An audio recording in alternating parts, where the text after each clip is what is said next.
The southern plains stretched flat and colorless under a January sky in 1934, the horizon so low and so distant that the land appeared to curve gently away at its edges, as if the earth were quietly withdrawing from view. The soil in that season was dry and fine as mill flour, unanchored by the native grasses that had once held millions of acres in place across the high country of Texas, Oklahoma, Kansas, Colorado, and New Mexico. A person standing in a field outside Boise City, Oklahoma, in the early weeks of that year would have heard almost nothing. A wind running low across the furrows, the occasional creak of fence post, the particular silence that settles over land that has given up something essential. The temperature on the high plains in January could fall below 0 degrees Fahrenheit without warning,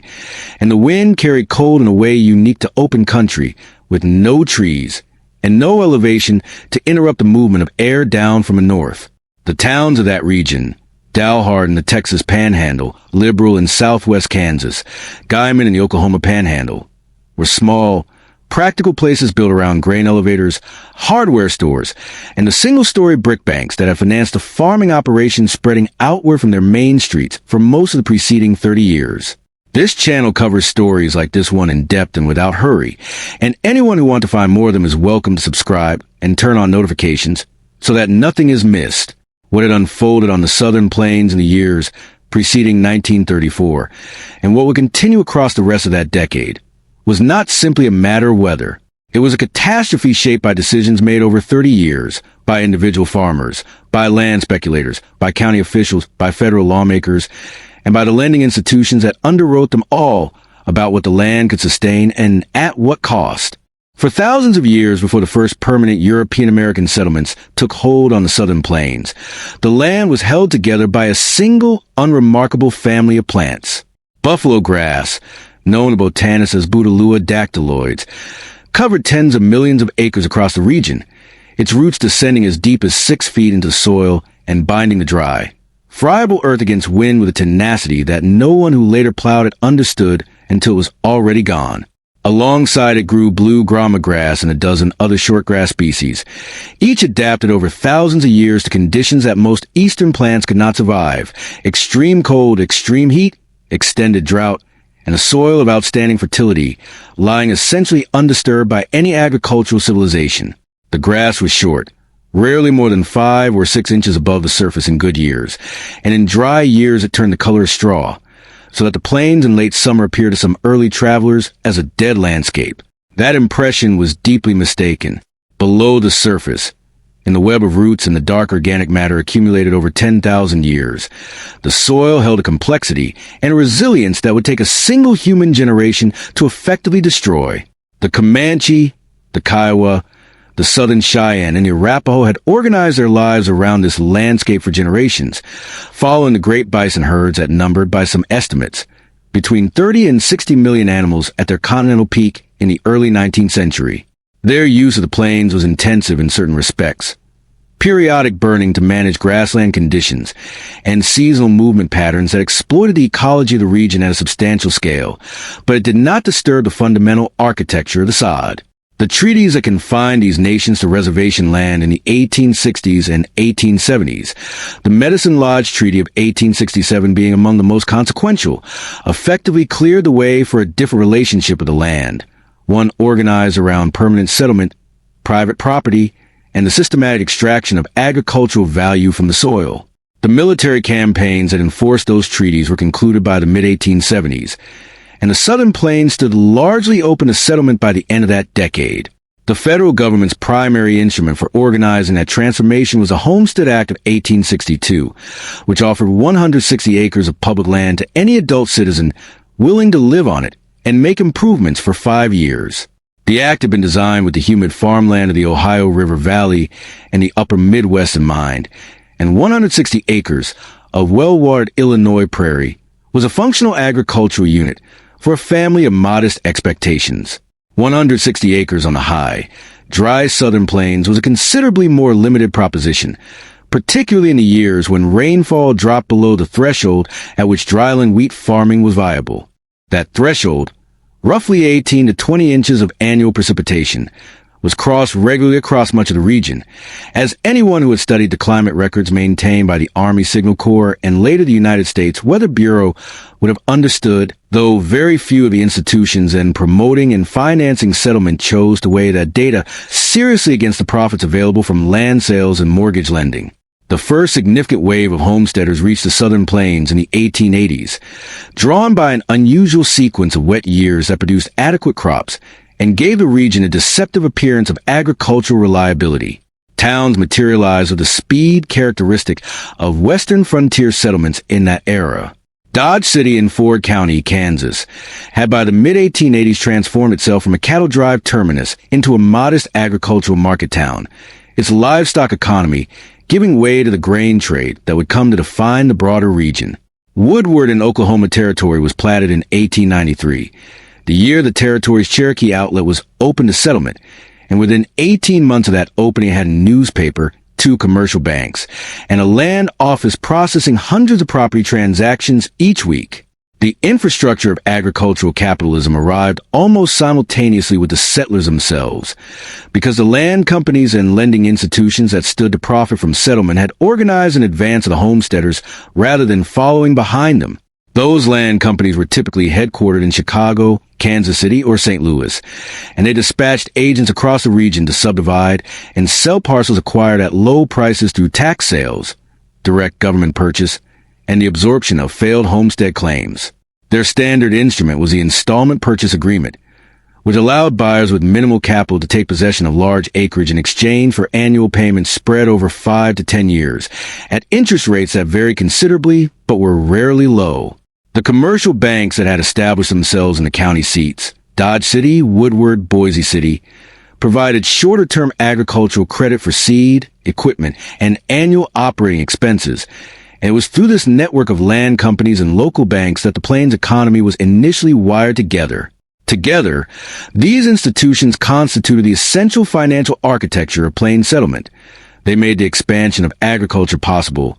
They profited from it directly, and they maintained no institutional mechanism for evaluating whether the land being cultivated could sustain the demands being placed upon it over time. The drought of 1893 stripped that architecture of much of its apparent security. Rainfall across the southern plains fell substantially below average for several consecutive years. The wheat that homesteaders had planted in the broken sod dried and failed in the fields, and farm commodity prices fell simultaneously in response to national deflationary pressures. Thousands of families abandoned their claims and retreated eastward, walking away in some cases from everything they had built and leaving unpaid the loans that had financed it. The land they departed was in some instances reseeded with native grass through simple neglect and wind dispersal, a partial and entirely accidental restoration that would have no parallel in what came later. The banks and land companies that held paper on those failed claims absorbed losses, in several cases to the point of institutional failure. But the underlying system of agricultural credit and land speculation was not structurally altered by the experience. It contracted briefly and then reformed. By the first decade of the 20th century, a new generation of settlers was arriving on the southern plains, supported now by better rail connections and a more developed lending apparatus than their predecessors had enjoyed. The Atchison, Topeka, and Santa Fe Railway and the Chicago, Rock Island, and Pacific Railway had extended branch lines throughout the Texas and Oklahoma panhandles and into southwestern Kansas, effectively integrating the region's agricultural output into the national commodity markets in a way that had not been practical 20 years earlier. The Federal Farm Loan Act of 1916 subsequently established the Federal Land Banks, a network of 12 regional lending institutions authorized to extend long-term mortgage credit to farmers at interest rates lower than those generally available through private commercial channels. The Act's designers held that adequate credit on reasonable terms was a precondition for stable agricultural development, and in the short term the new federal land banks did reduce the cost of farmland financing in the Plains states considerably. What they also accomplished, a consequence their designers did not appear to have anticipated, was to increase the total volume of borrowed capital available to Plains farmers at precisely the moment when the demand for American wheat was about to reach its highest point in recorded history. What drove wheat production in those years was the First World War. When the European conflict deepened through 1915 and 1916, the agricultural regions of France, Belgium, and large parts of Eastern Europe were either under occupation, disrupted by military operations, or deprived of the male labor that normally worked the land. American grain was needed at a scale the domestic production system had never been asked to meet. The price of wheat on the Chicago Board of Trade, which had hovered near 80 cents per bushel in the pre-war years, climbed past $1.50 in 1916 and reached $2.05 per bushel in 1917. Secretary of Agriculture David Franklin Houston, serving under President Woodrow Wilson, declared publicly that the production of wheat was a patriotic obligation, and the United States Food Administration under Herbert Clark Hoover mounted publicity campaigns, including the now familiar phrase, "Wheat will win the war," that reached every county seat in the wheat-growing states. The county extension agents of the United States Department of Agriculture were the institutional mechanism through which that national imperative reached individual farm operators. Operating out of offices attached to the land-grant colleges and universities in each county seat, there were approximately 3,000 agents nationwide by 1917. These men organized demonstration days, circulated printed cultivation guides, and assisted farmers in preparing the loan applications needed to purchase the tractors and gang plows required to break new ground at speed. The Cooperative Extension Service had been formalized by the Smith-Lever Act of 1914, which created a shared federal and state funding structure that made the county agent system financially stable, and in the years between 1917 and 1920, it functioned as the primary institutional conduit between policy decisions in Washington and ground-level agricultural practice across the plains. When the policy was to produce more wheat, the extension system translated that instruction into local action with both efficiency and considerable geographic reach. The action it translated was a removal of the sod. Between 1917 and 1920, approximately 5.5 million additional acres of native grassland on the southern plains were converted to cultivated wheat ground, according to figures compiled by the Bureau of Agricultural Economics. The machinery that made this conversion possible at such speed was the gasoline-powered tractor, commercially practical since approximately 1910 and manufactured in sufficient quantities by 1917 by firms including the Ford Motor Company, the International Harvester Corporation, and the Case Corporation. A single tractor pulling a gang plow could turn 50 acres of native sod in a working day. A team of horses might accomplish 3 or 4 acres in the same period. The economic calculus was straightforward as long as wheat prices remained above the cost of production, and through the war years they did. The native grasses that had anchored the plains soil for 10,000 years could be destroyed at the rate of approximately 1 acre every few minutes. The early 1920s brought a painful agricultural depression when European farms recovered production and wheat prices fell sharply. Farmers who had borrowed against expectations of sustained high prices found themselves in financial difficulty, and a wave of foreclosures moved to the plain states between 1920 and 1922,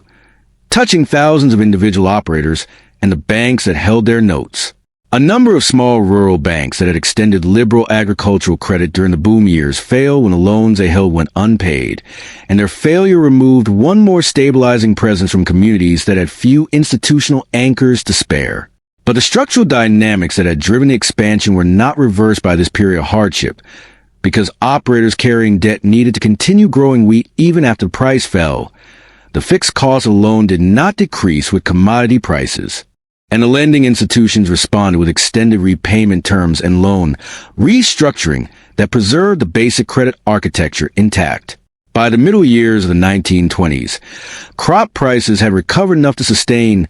renewed optimism on the plains. The town of Amarillo in the Texas Panhandle, which had been a modest cattle and rail junction at the turn of the century, had by 1925 developed into one of the most active grain markets in the United States, with a population exceeding 15,000 and a commercial district whose grain elevators, implement dealers, and branch bank offices reflected the scale of the agricultural enterprise surrounding it. Dalhart, approximately 100 miles to the northwest, sat at the junction of 2 rail lines serving Dallam County, an almost entirely flat and treeless expanse of former rangeland now largely converted to dryland wheat farming, and its main street presented the same combination of farm supply businesses, a hardware merchant, and the first national bank of Dalhart that characterized nearly every market town on the southern plains in those years. The grain elevator that dominated Dalhart's skyline was large enough to be visible from the highway several miles out, a concrete monument to the transformation that had occurred in the surrounding countryside. What was happening on the land surrounding Dalhart and Amarillo and Boise City and Liberal and Guyman in those prosperous middle years of the decade was a continuation of a transformation that the war had accelerated beyond what any earlier period of settlement had achieved. The total acreage of cultivated land on the southern plains approximately doubled between 1910 and 1930, a figure derived from the annual agricultural census reports produced by the Bureau of Agricultural Economics. By the late 1920s, something in the range of 33 million acres that had been native grassland at the beginning of the century were under cultivation,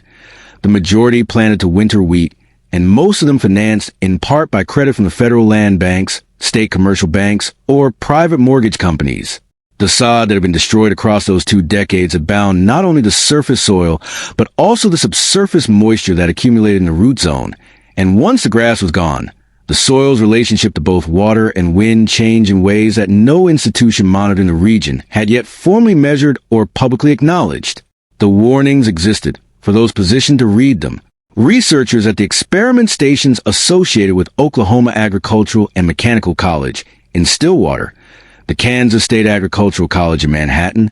and the Panhandle Agricultural and Mechanical College in Goodwell had published findings on wind erosion of exposed plain soils through the 1920s, work that circulated within the agricultural and scientific press, and made almost no impression on the federal land banks, the county extension offices, or the state banking commissions that were simultaneously driving the expansion of cultivated acreage. The institutional incentives of the credit system ran in a single direction, toward the continuation of lending, toward the cultivation of more acres, toward the generation of cash sufficient to service existing debt. The researchers who might have argued for restraint operated within institutions, the universities, the experiment stations that had no formal authority over the credit system and no direct line to farm operators and bankers whose daily decisions were acre by acre remaking the landscape. The prosperity of the late 1920s on the southern plains was visible in the account balances of successful operators and in the brick storefronts of the small market towns. It was also fragile in a way that the institutions sustaining it were not designed to recognize. 33 million acres of unanchored topsoil, and above them a sky that had been dry before. The drought that would define the decade arrived on the southern plains without any single moment that contemporaries could later identify as its beginning. The summer of 1931 produced crop yields across much of the Texas and Oklahoma panhandles and southwestern Kansas that fell measurably below the averages of the preceding decade, and the winter wheat that operators planted in the fall of that year emerged the following spring thin and pale, the stalks insufficiently anchored in soil that had already begun to lose the residual moisture that limited rainfall had provided. James Rolfe Kinser, a climatologist with the United States Weather Bureau who had spent 2 decades studying regional precipitation cycles across the central United States,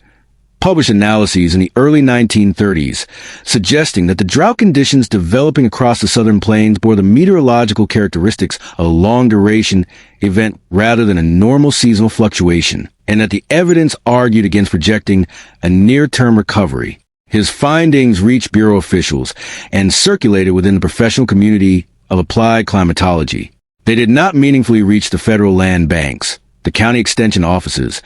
or the farm mortgage lenders who were still, in 1931 and 1932, extending credit against the expectation that conditions would normalize within a season or two. The first dust storms of the early 1930s were not immediately understood as something categorically different from what the region had experienced before. Dust storms had moved across the plains in the drought years of the 1890s, and again during dry spells in the earlier part of the century, and there existed within the farming communities of the region a general understanding that periods of wind and exposed soil produced dust. What was different in the early 1930s, though this would not become fully apparent until conditions had worsened considerably, was the scale of unanchored soil available to the wind. By 1931, Approximately 33 million acres of former native grassland have been converted to cropland across the southern plains, and most of that land was either carrying a failing wheat crop or lying bare after harvest, with no root system adequate to hold it against persistent wind. The storms that moved across the region in the fall of 1931 were larger in their horizontal extent than anything the previous generation had seen, and they carried soil farther, depositing it in counties and states well removed from its origin. By 1932, the United States Weather Bureau was recording dust events across the southern plains with a frequency that distinguished the period clearly from the recent historical record. The Bureau's observations of that year counted 14 significant dust storms across the region, each one capable of reducing visibility to near zero within minutes of its arrival, and carrying enough fine particulate matter to darken the midday sky across an area of several thousand square miles. In Cimarron County, Oklahoma, the westernmost county of the Oklahoma Panhandle, bordered by Colorado to the west and Kansas to the north, the county extension agent was filing reports to the Oklahoma Agricultural and Mechanical College in Stillwater describing soil losses. He could not fit within the standard erosion categories of the Extension Service's reporting framework. The county seat of Boise City, founded in 1920 on the commercial promise of surrounding wheat economy, was recording dust deposits on its streets and sidewalks after each major wind event, the grit accumulating in the sills of the Main Street businesses and finding its way through every gap in the wooden construction of the residential buildings on the surrounding blocks. The physical experience of living inside a dust storm was documented by residents of the affected counties in terms that shared common observations across hundreds of individual accounts. The storm arrived as a visible mass on the horizon, dark brown and then black at its densest, moving faster than the eye initially judged,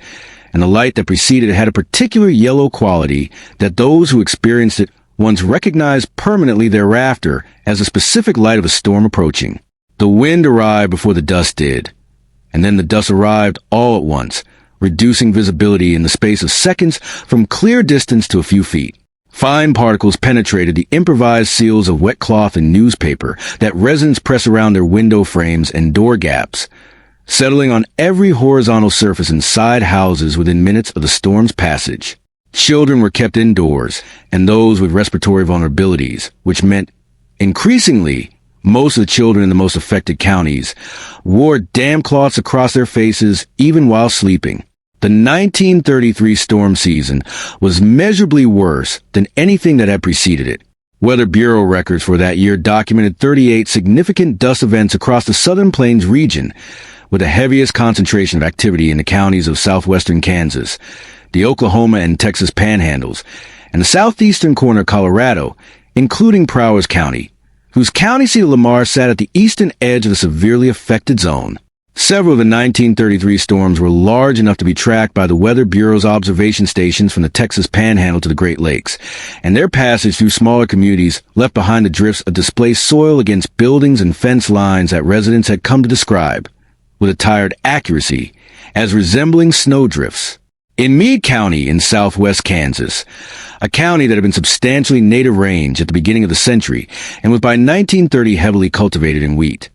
the 1933 storm stripped the topsoil from recently plowed ground in quantities that left the underlying subsoil exposed, a pale and lifeless surface that supported no agricultural growth. The institutional response at the county level across the Southern Plains in these years was limited by the fundamental nature of those institutions. County governments on the plains were designed for a narrow range of administrative functions: road maintenance, property records,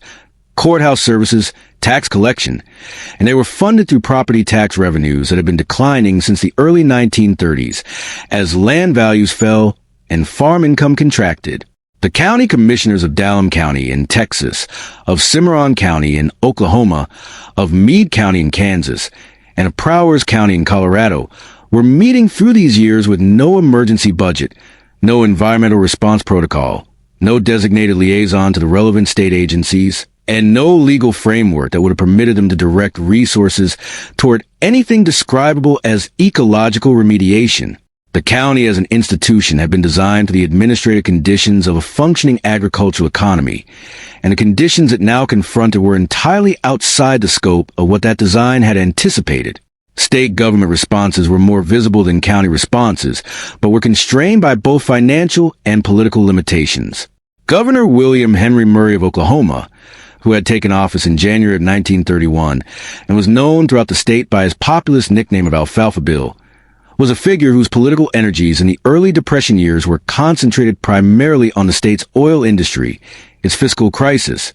and his own unsuccessful presidential ambitions, rather than on the deepening agricultural emergency developing in the panhandle counties to the west. The Oklahoma State Department of Health maintained a corps of district medical officers and county health nurses whose formal responsibilities extended to communicable disease, sanitation, and maternal and child health, but whose resources and staffing were calibrated for the routine public health needs of a stable population rather than for an environmental emergency affecting multiple counties simultaneously. In Kansas, Governor Alf Mossman Landon directed the Kansas Emergency Relief Committee with considerable organizational competence, but with resources that were fundamentally inadequate to the scale of need developing across the state's southwestern counties. The public health consequences of the dust storms became a clinical reality that county physicians across the southern plains could no longer attribute to ordinary seasonal illness by the winter of 1932 and 1933. The condition that came to be known as dust pneumonia involved the accumulation of fine soil particles in the bronchial passages and lung tissue, producing inflammation and progressive respiratory impairment that resembled bacterial pneumonia in its presentation, but did not respond to the treatments available for that disease. Children under the age of 5 and elderly adults were the populations most severely affected, and the mortality rate among young children in the most heavily impacted counties of the Oklahoma and Texas panhandles was high enough that local physicians began keeping detailed records and writing to the state health departments to request guidance that those departments were not yet equipped to provide. The Kansas State Board of Health issued a public advisory on dust pneumonia in the spring of 1933, describing the condition, identifying its primary risk populations, and recommending the use of damping cloth as a face covering during storm events, advice that was practical within very limited means and wholly inadequate to severity of the exposure. The rural hospitals and medical facilities that served the southern plains communities in those years had been built and funded on assumptions about population stability and medical need that the 1930s had entirely invalidated. A county hospital in Boise City or in Dalhart or in Elkhart, Kansas, typically maintained between 15 and 25 beds, a small resident medical staff, and a nursing complement of 3 to 5 registered nurses, all of it funded through patient fees and occasional county appropriations that have been diminishing steadily as the economic depression reduced the ability of farm families to pay for medical care. The American National Red Cross had established relief chapters in several of the affected counties by 1933, and the Federal Emergency Relief Administration, created in May of that year under the direction of Harry Lloyd Hopkins, had begun channeling modest funds to the Southern Plains through the state relief commissions. But neither the Red Cross chapters nor the federal relief funds were scaled to address the concurrent problems of malnutrition, respiratory illness, and the psychological deterioration produced by years of sustained environmental and economic stress acting simultaneously on the same populations. The spring and summer of 1934 produced conditions that represented a further deterioration from the benchmarks the preceding years had established. Rainfall across the southern plains in 1934 fell to the lowest annual totals recorded since systematic meteorological observation had begun in the region, and the drought extended well beyond the southern plains that year, affecting portions of the northern Great Plains, the upper Midwest, and areas of the Great Lakes states in a way that brought the national scope of the agricultural crisis into broader relief. A dust storm on the 9th and 10th of May in 1934 lifted an estimated 350 million tons of plains topsoil and carried it eastward across the continent, depositing a visible film of fine brown dust on the surfaces of buildings and vehicles in Chicago, on the windows of government offices in Washington, and on the wooden decks of ships sailing more than 300 miles off the Atlantic coast. Members of the Senate Commerce Committee, meeting in Washington that spring with dust visible on the sills of their committee room windows, found themselves with a direct physical argument for the soil conservation legislation that Hugh Hammond Bennett was then preparing to bring before them. By the early months of 1935, the southern plains had endured nearly 4 consecutive years of below normal rainfall, and the cumulative effect on the landscape was visible to anyone traveling through the region by road or rail. The grain elevators in the smaller market towns stood partly idle because the crops that would have filled them had not been grown or had blown away before harvest, and the storefronts on the main streets of Boise City and Dalhart and Liberal showed an increasing proportion of empty windows, the businesses that had occupied them having closed as the farm population's purchasing power contracted to near nothing. The county agricultural extension offices continue to operate, their agents attempting to counsel farm operators on reduced cost reduction methods. But the advice available to them was constrained by the same institutional logic that had contributed to the situation's creation. The extension service remained committed institutionally to the continuation of wheat farming on land that was no longer capable of sustaining it under the conditions that now prevailed. The morning of Sunday, April 14, 1935, was calm across the Texas and Oklahoma panhandles in a way that had been unusual for several years. Temperatures were mild for mid-April, and some residents of Boise City and Dalhart and the farming communities surrounding them had ventured outside without the dampened face coverings that had become a standard part of outdoor dress in the preceding seasons. The calm was a product of atmospheric conditions assembling to the northwest. In the upper plain states, where a mass of cold, dry air was driving southward across the unbroken open land. To those who observed the horizon in the early afternoon hours from elevated positions outside town,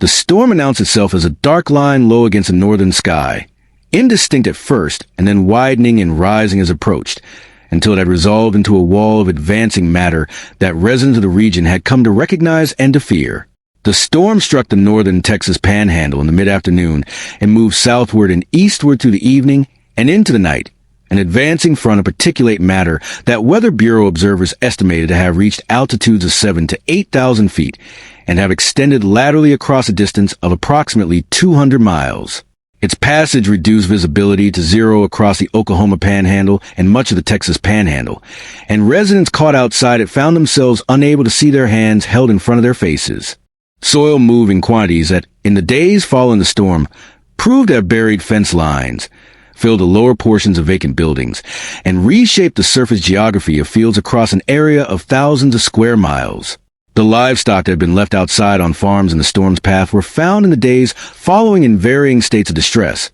their eyes and nasal passages blocked with fine soil, and a number of them did not survive. Robert Geiger, a reporter for the Associated Press who had been traveling through the region on assignment, used the phrase Dust Bowl in a dispatch filed shortly after the April 14 storm, and the term was carried by wire service to newspapers across the country in the days that followed. Its adoption was rapid, because it had the quality of capturing in 2 words something that had previously required lengthy description, a region of the country in which the fundamental conditions of agricultural life had collapsed and in which the land itself, stripped of its natural covering over the course of a single generation of intensive farming, was in the process of being redistributed by the wind. April 14, 1935, was thereafter known across the southern plains as Black Sunday, and those who had been present for it, who had watched the wall arrive and had spent the subsequent hours in sealed rooms waiting for the air to clear, carried a day as a fixed reference point for the rest of their lives. The naming of the disaster did not change the conditions that had produced it, but it gave those conditions a form that national institutions, including the federal government, could begin to address in organized terms. In the weeks and months after Black Sunday, the communities of the Southern Plains continued the physical labor of clearing, the medical labor of treating the respiratory casualties that the storm had produced, and the quieter, harder labor of deciding whether to remain on the land or to leave it. The county health offices, the small hospitals, the Red Cross relief stations, all of them recorded. In the days following the 14th, numbers of patients presenting with the respiratory symptoms of dust pneumonia that exceeded anything those institutions had managed across any previous storm season. The drought itself did not break in the spring of 1935, and the dust storms continued through that summer and into the following year, though none would match the scale and concentrated violence of April 14th. What was arriving at the doors of the region's exhausted institutions was the human cost of a catastrophe that had been building for 4 years, and its weight was distributed unevenly among the people who had to carry it. The material conditions of a farm household on the southern plains in the winter months of 1934 and 1935 could be inventoried with some precision from the survey records that federal relief workers compiled during those years as part of their eligibility assessments. A representative farm in Haskell County, Kansas, or in Texas County in the Oklahoma Panhandle might consist of a frame house of 4 to 6 rooms, a barn in various states of repair, 1 or 2 gasoline-powered tractors acquired on installment credit during the 1920s, a grain drill, a plow, and somewhere between 40 and 160 acres of bare or sparsely planted ground that had not produced a profitable crop in 3 or 4 consecutive years. The household's food supply in many cases consisted of whatever could be grown in the kitchen garden, which was itself a diminishing enterprise as water grew scarcer, supplemented by dried beans, canned goods, and occasional flour purchased on credit from the general store in the nearest town. The cash balance of most such households in 1934 was near or below zero. The income collapse that had produced that condition was gradual in its early stages and then severe. The price of winter wheat at the country elevator, the figure a farm operator received after the elevator's handling charge had been deducted, had been approximately 90 cents per bushel in 1928 and 1929, a level that, combined with normal yields, allowed an operator carrying a mortgage on Plains farmland to service that debt and retain some margin for following year's operating costs. By 1931, the price had fallen to 40 cents per bushel, and by the following year it had reached as low as 25 cents in some markets, a figure below the cost of production on even most efficiently managed Plains operations. The simultaneous effects of falling prices and falling yields. Crops producing 20 bushels per acre in good seasons were producing 4 or 5 in drought years,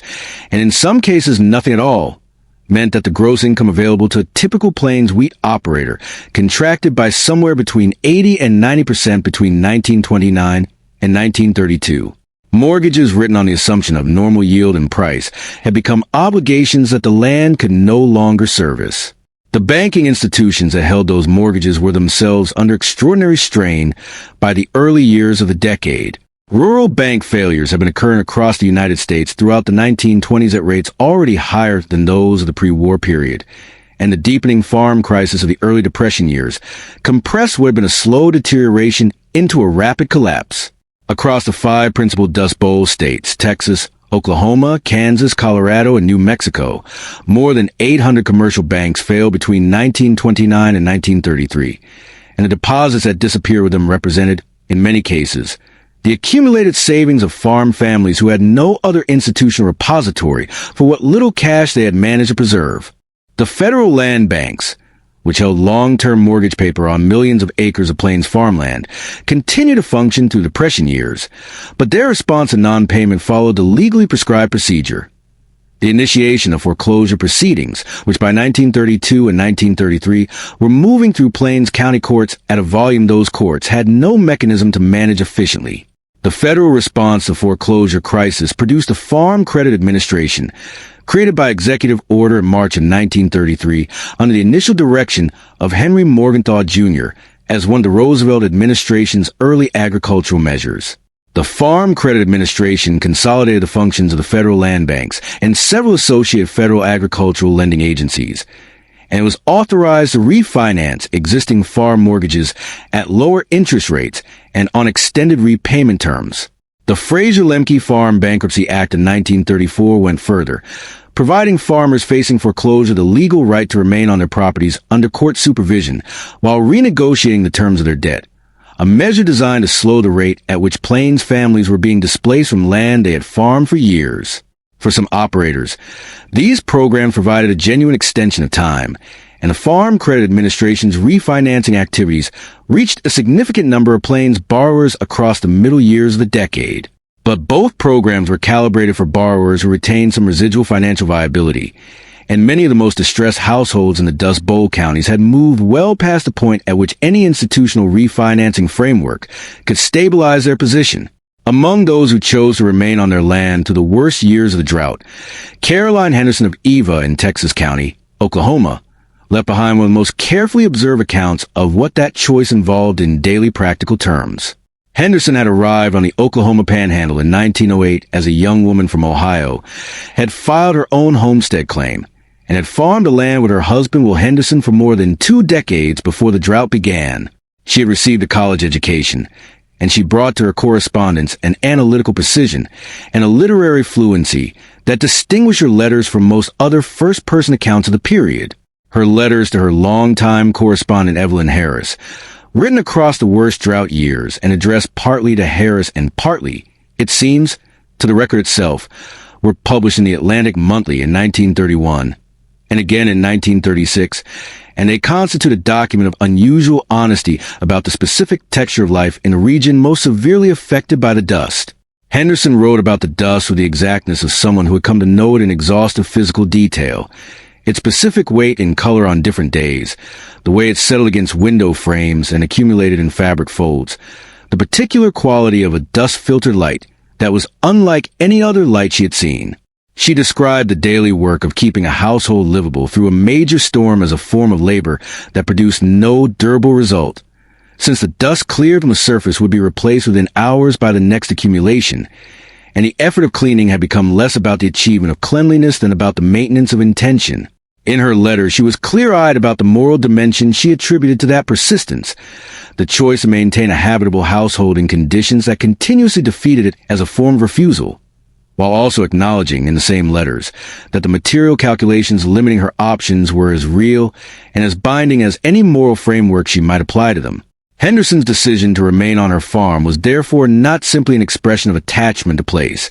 though that attachment was genuine, and she articulated it plainly and without embarrassment. It was also a recognition of the economic reality that departure would have required means she and her husband did not possess. Their farm represented the entirety of their financial capital, and in the collapsed land market of the early 1930s, its nominal value had fallen well below the outstanding mortgage it secured. Leaving would have meant abandoning both the asset and the debt simultaneously, arriving wherever they might go with no resources except the particular skills of dryland plains farming, which had limited application in an economy of widespread unemployment. She wrote with clear awareness of the element of compulsion in what she sometimes framed as choice, and acknowledged that the moral weight people assigned to the virtue of staying was not always entirely separable from the practical absence of a viable alternative. Lawrence Vabita, a wheat farmer who worked approximately 2,000 acres in Meade County in southwestern Kansas, documented the experience of a larger and more commercially oriented operation across the same years. Svabita had come to Meade County in the late 1920s with borrowed capital and the practical optimism about plains wheat farming that the preceding decade's prices had seemed to justify, and he had farmed with reasonable results in his early years before the drought took consistent effect. His account, published in 1940 under the title An Empire of Dust, described a year-by-year erosion of his operation with precision of a man who had kept detailed records throughout, planting dates, rainfall measurements, yield figures by field, the cost of each season's seed and fuel against the return of the elevator. He recorded the 1932 crop as a partial failure, the 1933 crop as essentially total, and the 1934 season as a year in which he understood, without yet acting on the understanding, that the land was not going to recover within a period he could financially outlast. What Swabita's record captured with particular clarity was the institutional logic of continued planting in the face of repeated failure. Each spring presented the same calculation. The cost of seed and fuel was known. The potential return from a successful crop was estimable, and the probability of rain in any given season remained uncertain enough that abandoning the land before planting was difficult to distinguish from the perspective of an individual operator from quitting one season too early. The lending institutions that held his short-term operating credit continued to extend those lines through the early years of the drought,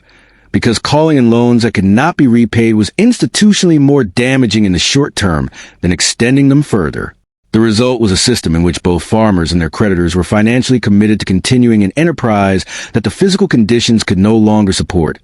each party preferring the shared premise of the next season's potential to the certain losses that immediate reckoning would require. The livestock that had served as a supplementary income source and a partial dietary resource for most plains farm families were among the earliest tangible casualties of a sustained drought. Cattle and horses required water that became progressively harder to obtain as windmill pumps drew on water tables. The drought was not recharging at normal rates,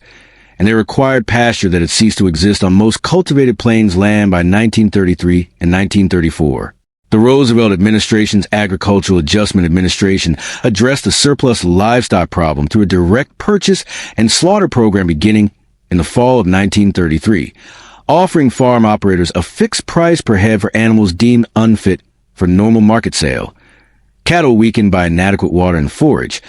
older animals unlikely to survive another dry season. The program removed several million head from the southern and central plains over the following 2 years and provided operators with cash they would not otherwise have received, but also stripped those households of the diversified agricultural base that had provided some cushion against a total wheat crop failure. Families that had sold their cattle to the federal program in 1933 had neither beef for their own tables nor calves to sell in the year that followed. The children of Southern Plains farm households were the population whose circumstances registered most visibly to outside observers, and whose condition most clearly indexed the cumulative failure of the institutions designed to serve them. School attendance in the most severely affected counties of the Oklahoma and Texas panhandles and in southwestern Kansas declined substantially through the worst drought years, partly because families were departing the region, and partly because dust conditions made travel to school buildings genuinely hazardous on storm days, and partly because children too hungry or too ill to make the journey could not reasonably be sent. The county health nurses who conducted home visits under the direction of the state health departments encountered children across a wide range of nutritional states,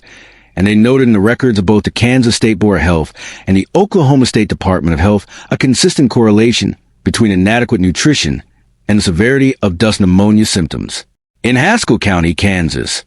the county health nurse filed reports in 1934 and 1935 describing a substantial proportion of the children she visited as showing signs of chronic nutritional deficiency, a condition that had no remedy within the resources available to families whose cash income had effectively ceased. The labor of maintaining a household under these conditions fell largely on the women of Plains farm families,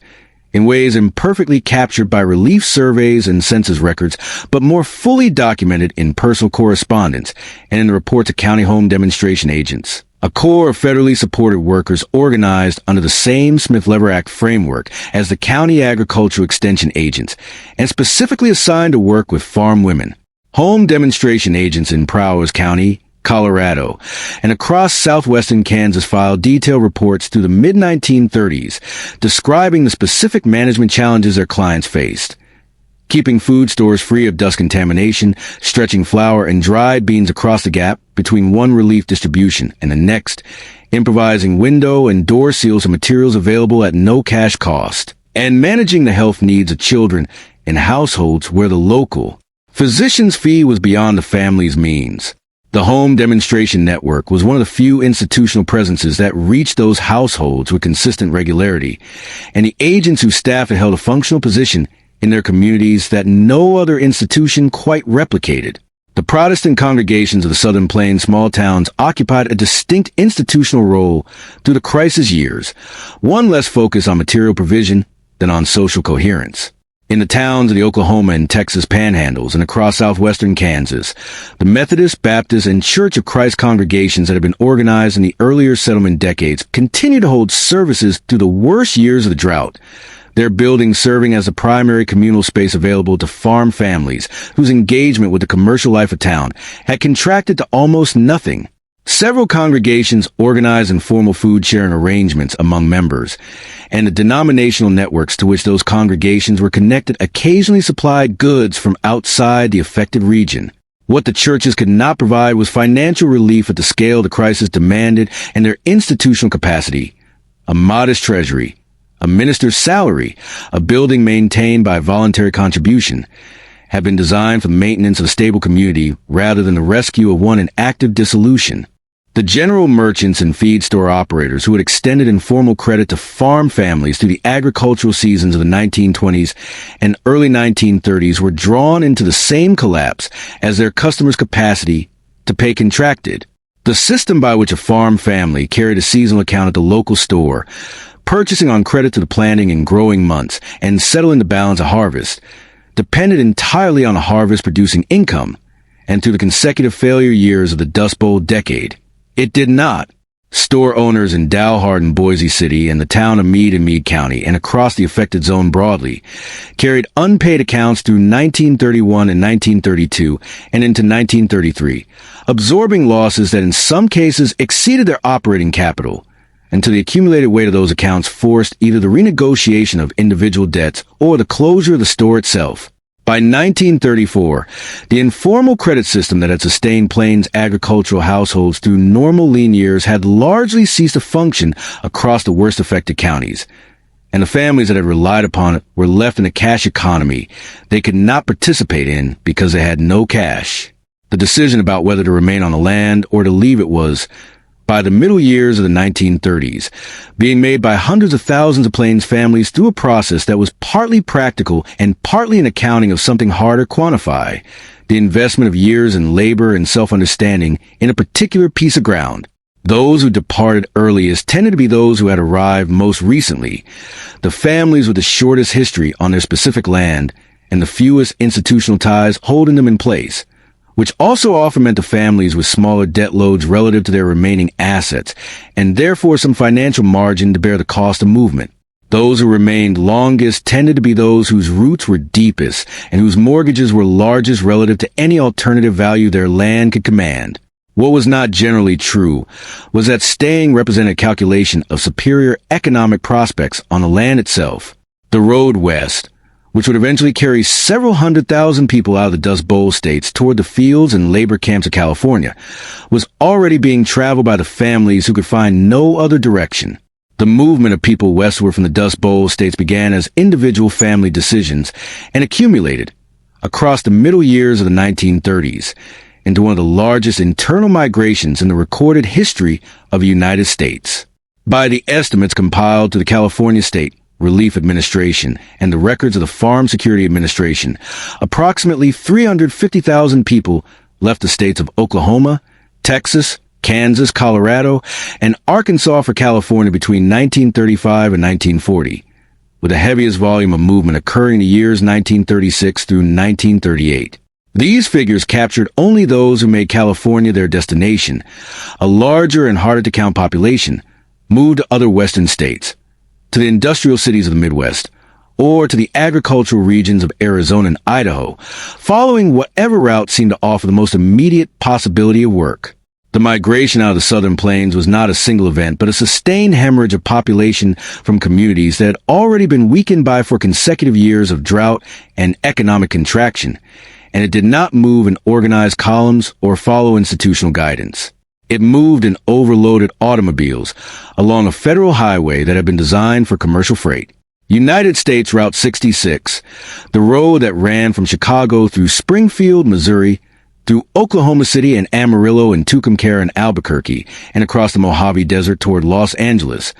was a primary physical channel through which the migration from the Oklahoma and Texas panhandles and the surrounding counties flowed westward. It had been designated as a federal highway in 1926 and paved in its most important sections by the early 1930s,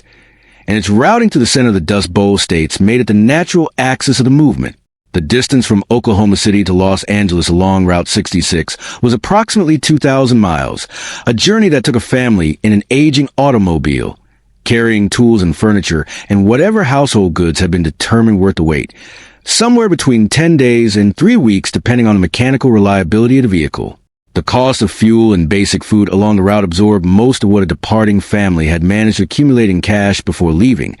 and many arrived in California with only a few dollars remaining. The vehicles that carried these families were documented in detail by Farm Security Administration photographers and field workers who tracked the migration from its origins across the southern plains. A family of 5 or 6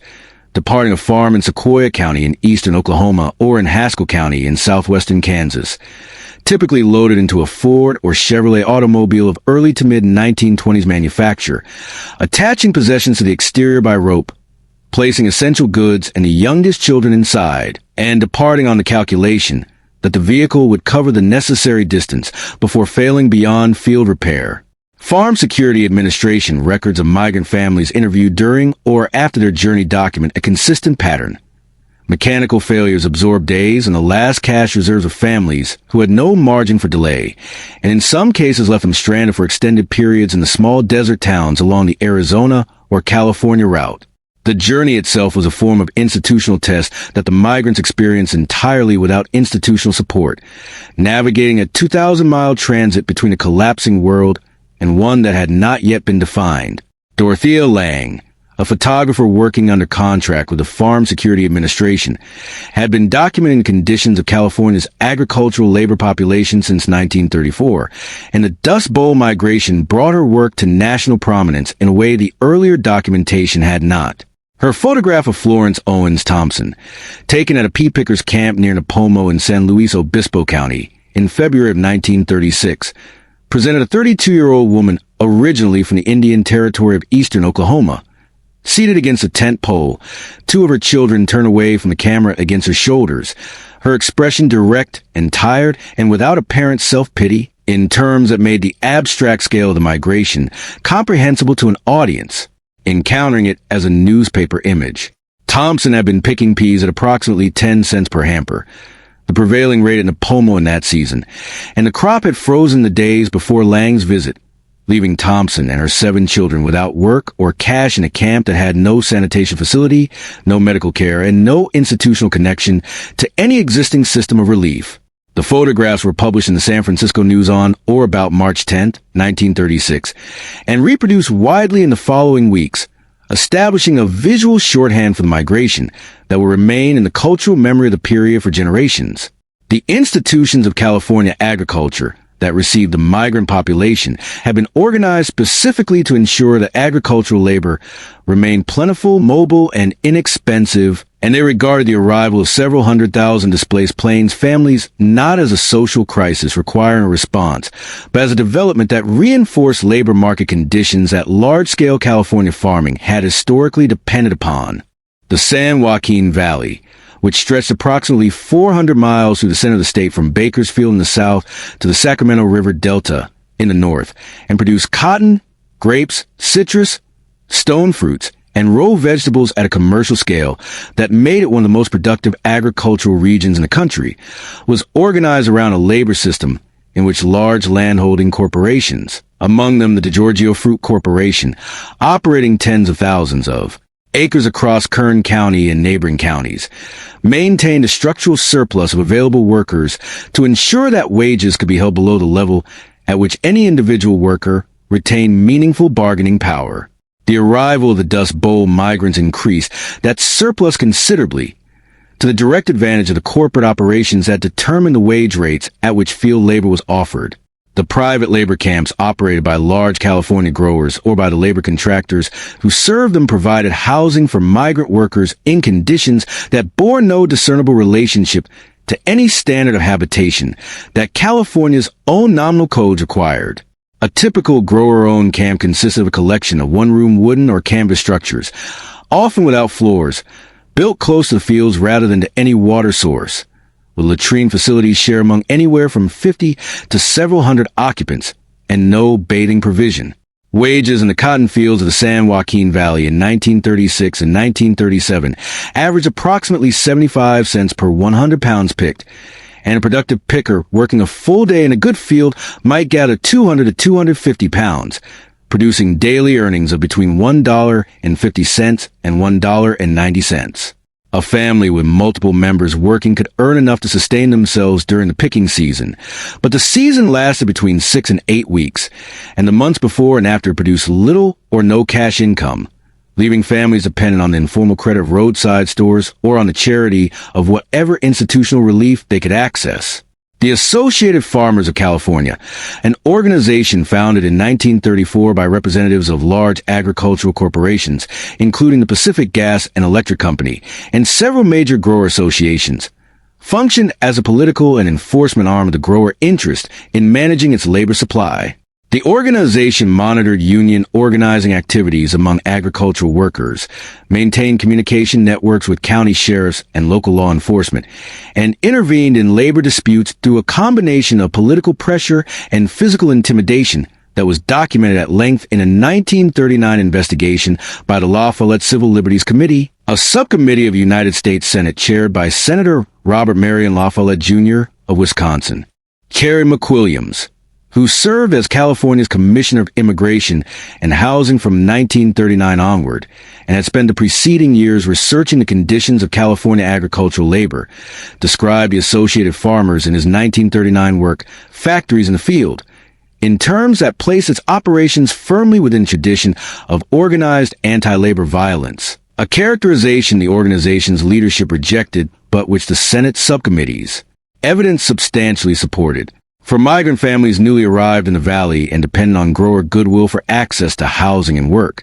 the climate the associated farmers helped maintain function as an additional institutional barrier against any organized assertion of their interests. California state government added its own institutional contribution to the migrants' difficulties through mechanisms of exclusion implemented with considerable directness. In February of 1936, James Edgar Davis,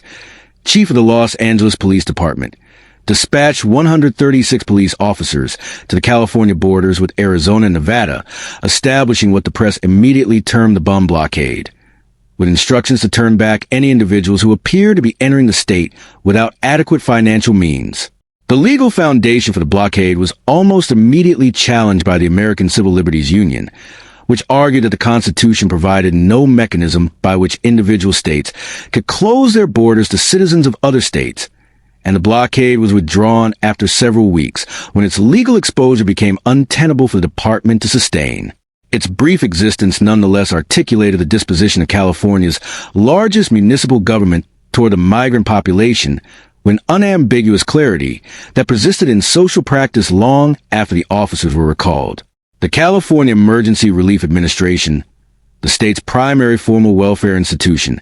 had established residency requirements for relief eligibility that effectively excluded recently arrived migrants from the programs that California residents of several years' standing could access, ensuring that the population most in need of relief was the one least able to obtain it through state channels. The federal response to the migrant crisis in California was organized through the Resettlement Administration, established by executive order in April of 1935 under the direction of Rexford Guy Tugwell, and through its successor agency, the Farm Security Administration, which was formalized under the Bankhead-Jones Farm Tenant Act of 1937. The Resettlement Administration established the first permanent federal migrant labor camps in California in 1935 and 1936, a program driven in part by field investigators within the agency who had examined the private camp conditions and determined that no existing institution was prepared to provide anything approaching adequate housing for the migrant population. The man most directly responsible for the operational character of the federal camps in California was Tom Collins, who managed the Arvin Federal Sanitary Camp in Kern County, known informally as the Weed Patch Camp after a nearby community, from its opening in 1936. Collins had come to the camp program through the federal relief bureaucracy, and he approached the work with thoroughness that produced both the camp's considerable effectiveness and a series of conflicts with supervisors who regarded his level of personal investment in the camp population's welfare as exceeding what the program's administrative framework anticipated. The Weed Patch Camp and the federal sanitary camp subsequently established at Visalia in Tulare County and at other locations through the San Joaquin Valley operated on principles that differ from private grower camps in every material respect. They provided screened and floored platform tents or small prefabricated cabins, access to sanitary facilities maintained to a defined standard, medical attention through a resident nurse and periodic visiting physician, and a self-governing structure through which residents elected committees to manage internal rules and community life. Collins maintained detailed written reports on the camp population, documenting the background, circumstances, and specific needs of the families in his care with a thoroughness that produced one of the most complete administrative records of migration available to subsequent researchers. He shared those reports and observations with John Ernst Steinbeck, who visited the Weed Patch Camp and other federal camps in 1936 and 1937 while researching the material that would become the Grapes of Wrath. And Collins described to Steinbeck the specific mechanics of the valley's wage system, the physical conditions in the private grower camps, and the daily texture of life in a community that had been stripped of nearly every institutional connection it had previously possessed. The contrast between the federal camp and the private grower camp was not merely physical. It was a contrast between two fundamentally different institutional frameworks for organizing a relationship between an institution and the people it served. In the private grower camp, the organizing principle was the maintenance of a labor supply. Housing existed to keep workers near the work site, and its conditions reflected the minimum the market required to retain sufficient workers for the harvest. In the federal camp, the organizing principle was, at least nominally, citizenship. Residents were treated as members of a democratic polity with rights to adequate shelter, sanitation, and self-governance, rather than as components of a labor supply to be managed for agricultural efficiency. The material difference this produced was substantial and measurable. The political difference was also significant, because the self-governance structures of the federal camps gave their residents an institutional experience of organized civic life that the broader California agricultural society was organized to deny them at every other point of contact. There were by 1938 13 federal migrant camps operating across California, with a combined capacity of approximately 10,000 families at any given time. The Farm Security Administration estimated the total migrant population engaged in California agricultural labor in those years at between 150,000 and 200,000 individuals, meaning that the federal camps could accommodate at full capacity somewhere between a quarter and a third of that population. The majority of migrant families who entered California's agricultural labor market in the late 1930s lived in private grower camps, in informal roadside camps adjacent to the fields, or in the agricultural towns of the valley, Bakersfield and Fresno and Modesto, in rooming houses and tourist courts that had been subdivided well beyond their design capacity. The federal camp program was the only institutional mechanism that addressed the migrants' basic welfare as a primary objective rather than as a byproduct of another purpose, and it was funded and staffed at a fraction of the level that the scale of the problem would have required to serve more than a portion of the population that needed it. The social hostility that met the migrants in the communities of the San Joaquin Valley was documented with consistency in the reports of Farm Security Administration field workers, in the journalism of the period, and in the personal accounts of the migrants themselves. The term used broadly to describe them applied to arrivals from Oklahoma, Texas, Kansas, and Arkansas without distinction of their specific origin, carried in California's agricultural towns a weight of contempt that went well beyond ordinary wariness toward newcomers, and that weight was institutional as much as it was personal. Local school districts in some valley counties resisted or complicated the enrollment of migrant children. County hospitals and health departments, operating under sustained Depression-era budget constraints, had not been resourced for the medical needs of a rapidly expanding transient population. The Farm Security Administration's mobile medical units, which travel between camps and roadside settlements providing basic care, were filling a gap that no permanent local institution had been formally assigned to address, and filling it with resources calibrated for demonstration rather than for sustained delivery of services at the required scale. The migrants brought with them the institutional affiliations and social habits of the Southern Plains communities they had left, the Baptist and Church of Christ and Pentecostal congregations that reconstituted themselves in canvas tent gatherings, and eventually in small permanent buildings in the agricultural towns of the valley. The informal networks of mutual assistance through which Plains farming communities had long managed a gap between crisis and recovery, and the specific agricultural knowledge of dryland plains farming, which translated imperfectly to the irrigated and intensive cultivation of the San Joaquin Valley. The institutions they found waiting were either hostile, as the large grower operations and much account of law enforcement tended to be, or overwhelmed, as the county health and relief systems invariably were, or deliberately limited in their reach, as the federal camp program was by its funding levels. The road west had offered those who traveled it not a resolution of the institutional collapse that had driven them from Plains, but a relocation of their circumstances within a different and in some respects more elaborate framework of exclusion.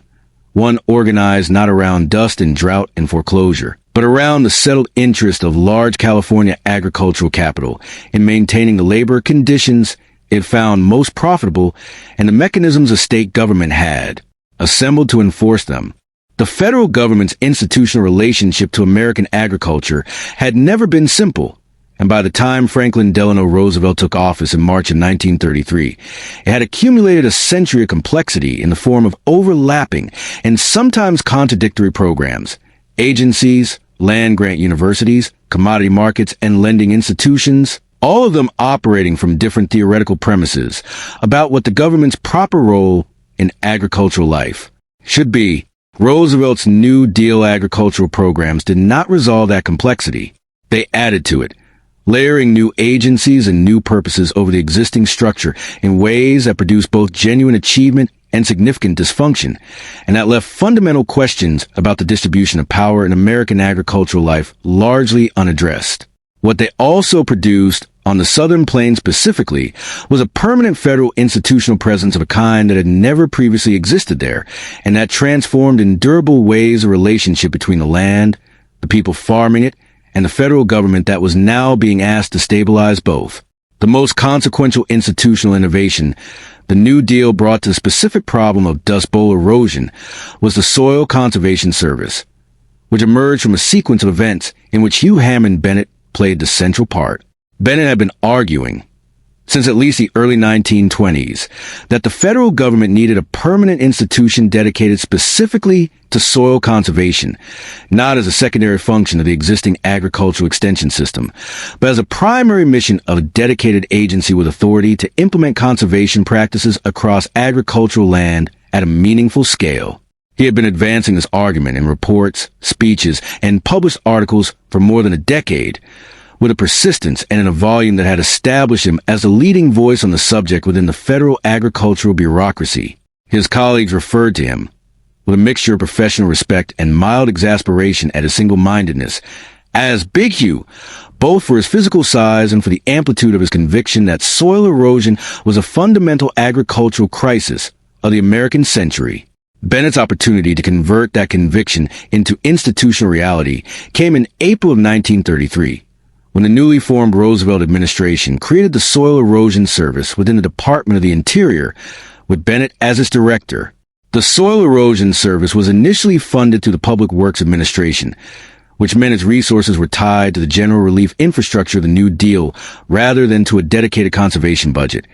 and its authority was limited in ways Bennett regarded as inadequate to the scale of the problem he had spent a decade documenting. The agency could demonstrate conservation practices on selected tracts. It could publish educational materials and work with county extension agents to promote adoption, but it could not compel any landowner to alter farming practices, and it could not direct resources to the most severely affected counties at a scale proportionate to the damage those counties had sustained. Bennett operated within these constraints while continuing to press, through every available administrative channel, for a legislative mandate that would give his work permanent institutional standing. What changed the institutional status of the Soil Conservation Program was a combination of the catastrophic 1934 drought and a specific piece of timing that Bennett deployed with deliberate effect. In testimony before the Senate on the proposed Soil Conservation Act in the spring of 1935, Bennett was presenting the technical case for a permanent federal soil conservation agency, when a dust storm that had originated on the Southern Plains 2 days earlier reached the East Coast. The sky over Washington darkened perceptibly as he testified, and senators at the committee table found themselves with a direct physical argument for the legislation under discussion arriving, as it were, in the air above them. Whether Bennett had paced his testimony to coincide with the storm's projected arrival is a question the historical record does not definitively resolve, though several accounts suggest he was aware of the storm's movement and had organized his presentation accordingly. The Soil Conservation Act was passed on April 27, 1935, and a subsequent reorganization transferred the now-renamed Soil Conservation Service from the Department of the Interior to the Department of Agriculture, placing it within the agency headed by Secretary of Agriculture Henry Agar Wallace, and providing it with a permanent institutional home that Bennett had argued it required. The Soil Conservation Service that Bennett then directed pursued its mandate through a network of locally organized soil conservation districts, created by state legislation passed in the Plains states across the latter half of the 1930s. The district model worked through existing local governance structures. Landowners within a designated district voted to establish it, elected a governing board from among themselves, and entered into cooperative agreements with the Soil Conservation Service, under which federal technical assistance and cost-sharing payments were provided in exchange for the adoption of specified conservation practices. By 1940, more than 400 soil conservation districts have been established across the United States, covering approximately 300 million acres in aggregate, and the Soil Conservation Service had deployed teams of field technicians, engineers, and agronomists into plains counties where no equivalent federal technical presence had previously existed. The district structure was, as an institutional design, well adapted to the political environment of the plain states, because it gave local landowners formal authority over the conservation program in their communities, while channeling federal expertise and resources through that local governance, a combination that reduced the resistance a more centrally directed program would have encountered. The specific conservation practices promoted by the Soil Conservation Service's field staff were both agronomic and physical in character. Contour plowing, turning the soil in curved rows that follow the elevation lines of the land rather than in the straight east-to-west rows that plains convention favored. Reduce the capacity of wind to accelerate across a field's surface and lift soil particles from it. Strip cropping alternated planted strips with strips left fallow under a cover of native grass or grain stubble, providing anchored zones that interrupted the movement of soil across open ground during storm conditions. Terracing involved the construction of earthen embankments along a field's contour at regular intervals to reduce both wind erosion and water runoff. The Soil Conservation Service also promoted the restoration of native grass cover on land that field surveys identified as too marginal for sustainable dryland cultivation, and it worked in conjunction with the Agricultural Adjustment Administration to provide cash payments to operators willing to plant erosion-prone acreage to permanent grass rather than to wheat, a payment that made the economically rational decision and the ecologically sound decision temporarily coincide. The Land Utilization Program, operated through the Resettlement Administration and funded under the Emergency Relief Appropriation Act of 1935, was the federal government's most direct institutional engagement with the problem of submarginal plains farmland. The millions of acres that surveys had consistently shown could not sustain profitable wheat cultivation, but that had been broken, farmed to exhaustion, abandoned, and left as a source of wind-borne soil damaging. Neighboring counties. The program authorized the federal government to purchase submarginal land from willing sellers at negotiated prices, retire it permanently from cultivation, and convert it to national grassland under federal management. In Cimarron County, in the Oklahoma Panhandle and in the adjacent counties most severely damaged by the dust storms, Resettlement Administration field agents worked through 1936 and 1937 to identify willing sellers and complete purchases, concentrating their acquisitions in areas where the land's agricultural failure was most clearly irreversible. The acreages acquired to the land utilization program across the southern plains states were eventually consolidated into national grasslands now administered by the Forest Service, a system that persists across portions of Colorado, Kansas, Oklahoma, and Texas, and represents the permanent federal ownership of land that private agriculture had rendered unable to sustain itself. Rexford Guy Tugwell, who had designed the Resettlement Administration and served as its first director, was among the more intellectually consistent figures in the Roosevelt agricultural program, and also among the most politically exposed. Tugwell's analysis of the agricultural problem was structural. He held that the distribution of land ownership in American agriculture was itself a fundamental source of instability, and that an adequate response to the Dust Bowl required not merely soil conservation measures, but a systematic redistribution of agricultural population away from submarginal land toward viable holdings, organized with federal financial and technical support. His resettlement projects, cooperative farming communities to which displaced plains families and southern sharecroppers would be relocated and provided with housing, land, and expert guidance, embodied this analysis and were regarded with intense suspicion by a congressional coalition of conservative Southern Democrats and Midwestern Republicans who viewed Tugwell's program as a form of collectivized agriculture with no proper place within the American institutional tradition. Tugwell resigned from the Resettlement Administration in December of 1936, and the Cooperative Community Projects as agency had begun were either substantially modified or quietly discontinued by its successors. The Agricultural Adjustment Administration, established under the Agricultural Adjustment Act of May of 1933 and administered initially by George Nelson Peake and subsequently by Chester Davis, pursued a fundamentally different approach to the agricultural crisis than the conservation and land programs. Its central mechanism was acreage reduction, paying farmers to take land out of production, on the theory that reducing the total supply of agricultural commodities would raise prices to a level at which farming could again be profitable, and that higher farm income would stimulate the broader rural economy. In the wheat-producing counties of the Southern Plains, the program offered cash payments per acre for land taken out of cultivation,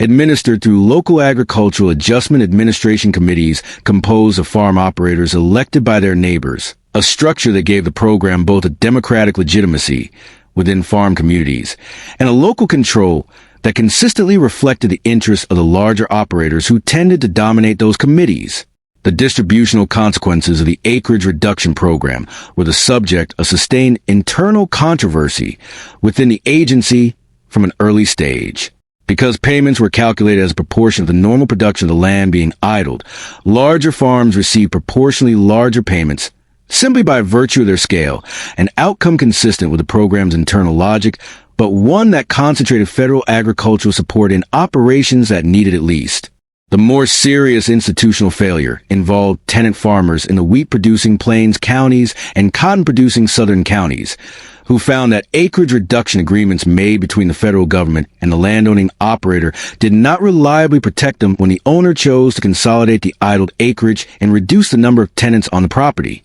The Agricultural Adjustment Administration's legal staff, led by Jerome Newfrank as the agency's general counsel, drafted an interpretation of the tenant protection provisions in the cotton contracts that would have required landlords to maintain their existing tenants and share the acreage reduction payments with them as the program's language arguably demanded. Secretary Wallace, under pressure from large landowner interests and their congressional allies, authorized the dismissal of Frank and several of his colleagues in February of 1935, an event known within the agency thereafter as the Purge of the Liberals, removing the institutional voices most committed to enforcing the program's tenant protection provisions from the agency that was supposed to administer them. Henry Aggard Wallace, who held the Secretary of Agriculture position from 1933 through 1940, occupied the central institutional position in the Roosevelt agricultural program and brought to it both a genuine expertise in agricultural science. He was a trained agronomist and had founded the Pioneer Hybrid Corn Company before entering government, and a political pragmatism that led him consistently to prioritize the maintenance of the New Deal agricultural coalition over protection of its most vulnerable participants. Wallace supported the Soil Conservation Service's work with evident commitment and was genuinely invested in the long-term restoration of plain soils as both an ecological and a national economic matter. He was also the figure who presided over the dismissal of the lawyers who had attempted to enforce tenant protections, and who directed an agricultural policy apparatus that was structurally better calibrated to serve the institutional interests of commercial farming than the welfare of the tenant farmers, the migrants, and the dryland operators whom the drought had most thoroughly damaged. The contradiction was not one that Wallace appeared to find disabling, and the programs that received the most sustained resources under his direction were those aligned with commercial farming's institutional interests. The Prairie States Forestry Project, authorized by Congress in 1935 and directed by the Forest Service, was Roosevelt's most visually distinctive contribution to the institutional response to plains wind erosion. The project proposed planting a continuous belt of trees from the Canadian border in North Dakota southward through South Dakota, Nebraska, Kansas, Oklahoma, and to the Red River along the Texas and Oklahoma border, a linear shelter belt approximately 100 miles in breadth and 1,000 miles in length, positioned to the east of the 100 meridian, and designed to reduce prevailing wind velocities across the cultivated plains at a regional scale. Critics at the time and in subsequent decades described the project as either visionary or naive depending on their assessment of whether trees could reliably survive and establish themselves in a region whose rainfall was barely adequate to sustain them. Between 1935 and 1942, when the program's congressional appropriation ended, the Prairie States Forestry Project planted approximately 220 million trees on 30,000 individual farmsteads across the 6 plain states, creating shelterbelt windbreaks that were, in many specific cases, genuinely effective at reducing local wind erosion and moderating temperatures in their immediate vicinity. The Great Plains Committee, a federal advisory body established by Roosevelt in 1936 and chaired by Morris Llewellyn Cook, produced its report in January of 1937 under the title The Future of the Great Plains, offering the most comprehensive federal analysis of the Dust Bowl's causes and a range of institutional responses available to address them. The report's most significant analytical contribution was its insistence that the disaster was not primarily meteorological in origin, not, in other words, an act of nature against which human institutions could only react, but was instead the product of systematic mismatches between the institutional structures of Plains agricultural settlement and the actual ecological characteristics of the land those structures had been applied to. The credit system, the land tenure arrangements, the commodity market exposure, the extension services promotion of wheat cultivation on marginal land.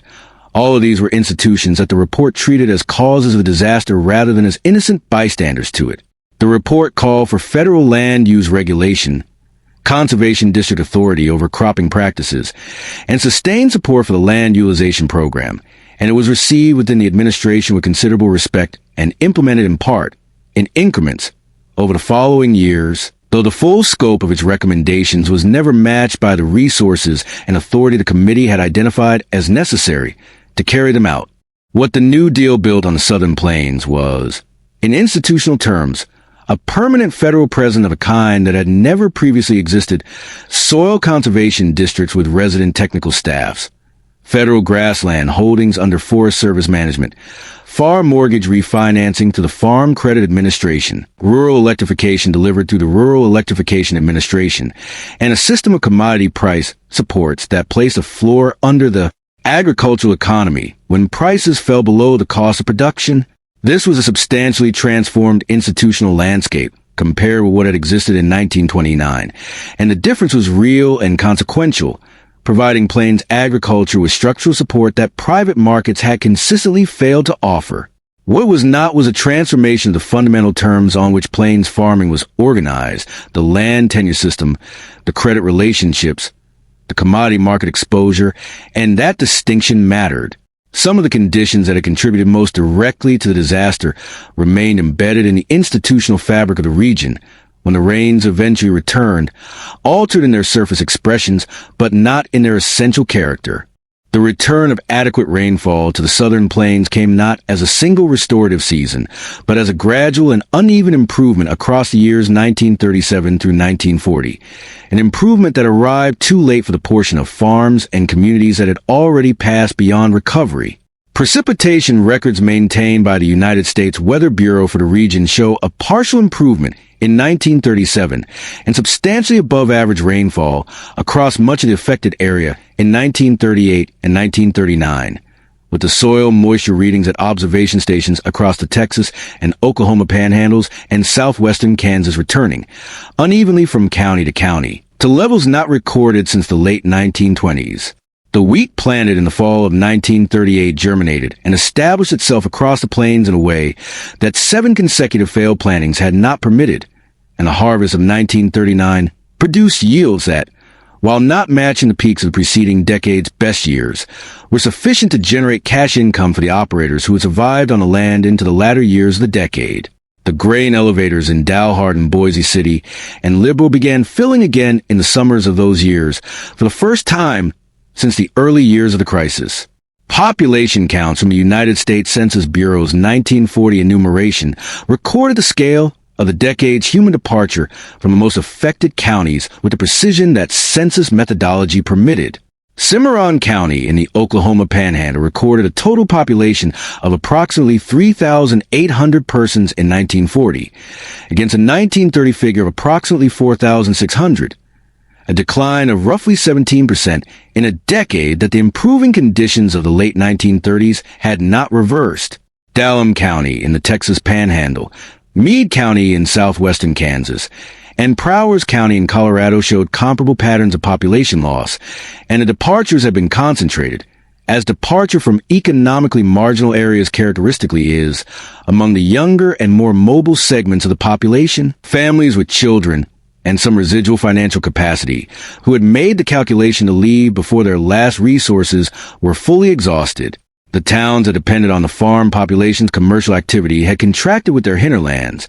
and several of the smaller communities in the Oklahoma and Texas panhandles never recovered the institutional completeness that had characterized them at their 1920s peak.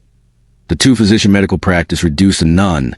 The four-room school consolidated with a neighboring district. The bank absorbed into or replaced by a branch office of an institution headquartered 2 counties away. The Second World War transformed the economic conditions of Plains agriculture with the same abruptness with which the First World War had transformed them 2 decades earlier, though the institutional context into which this new wheat demand arrived was substantially different from the one that had received the earlier boom. Federal price supports established through the Agricultural Adjustment Administration had by 1940 created a floor below which wheat prices would not be permitted to fall without triggering compensatory government payments,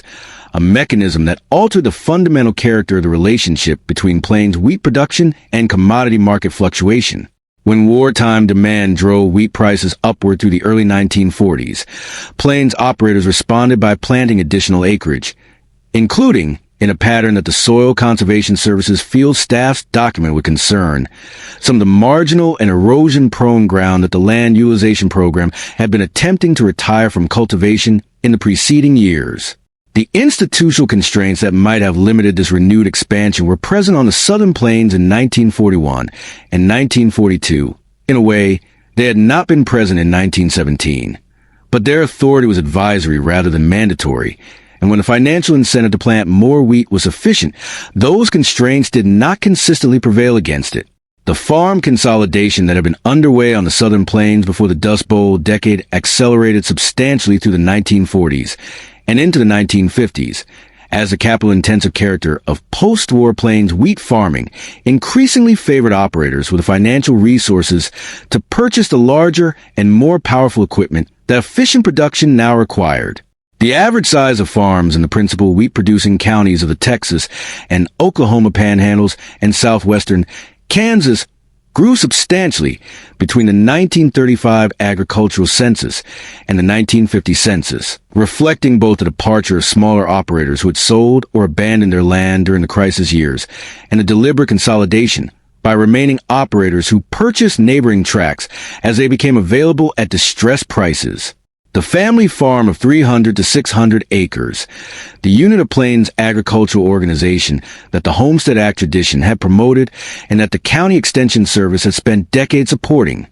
was not eliminated overnight, but the structural advantage of scale in Plains wheat farming increased consistently through the post-war period in ways that compressed the margin within which smaller operations could remain viable. The federal agricultural subsidy programs that the New Deal had established were calibrated to support production rather than to sustain any particular structure of land tenure, and their payments, proportional to acres and yields in ways that the earlier Agricultural Adjustment Administration controversies had never fully resolved, consistently directed more support toward larger operations. The communities of former Dust Bowl Plains families who had migrated to California through the 1930s followed trajectories through the 1940s that varied considerably depending on the specific circumstances in which the war's economic disruption found them. The defense manufacturing industries that expanded rapidly in California's coastal cities, the aircraft plants of Douglas Aircraft and Lockheed in the Los Angeles area, the Kaiser shipyards in Richmond near San Francisco, drew workers from the agricultural labor force of the San Joaquin Valley with wages that no field work could approach, and former Dust Bowl migrants who were physically able and geographically positioned to make the shift to industrial employment made it in substantial numbers. Florence Owens Thompson,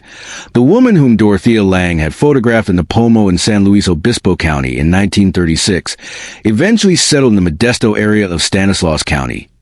where she spent the remaining decades of her life as a hospital worker and restaurant employee, never returned to Oklahoma, and never entirely escaping the financial precariousness that the photograph had documented. Her trajectory was broadly representative of the migrants who found in California a permanent, if modest, relocation, rather than a path back to agricultural landholding of the kind their Plains origins had led them to expect as the natural shape of a life's work. Those who remained in California's agricultural labor force through the 1940s found their position reshaped by the wartime labor shortage,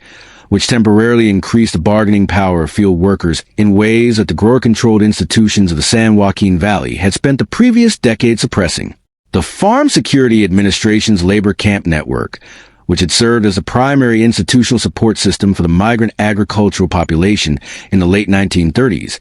was transferred to the War Food Administration in 1942, and its mission redirected toward the management of imported contract labor under the Bracero Program, a bilateral agreement between the United States and Mexico that began that same year and brought several 100,000 temporary agricultural workers from Mexico into California and the southwestern states over the following 2 decades. The institutional consequence of this transition for the former Dust Bowl migrants in California's agricultural labor force was significant.